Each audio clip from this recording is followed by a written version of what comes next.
pag-aalaga ng mga alagang manok?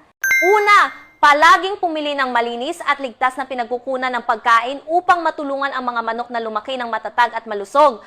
Pangalawa, mahalagang magdagdag ng mga pangunahing sustansya upang mapalakas ang resistensya ng katawan na tumutulong sa mga alagang hayop na makibagay sa pabago-bagong panahon o pagkatapos ng pagbabakuna. Pangatlo, unahin ang mga produktong orihinal at may malinaw na label upang matiyak ang kalidad at kaligtasan sa pag-aalaga ng hayop.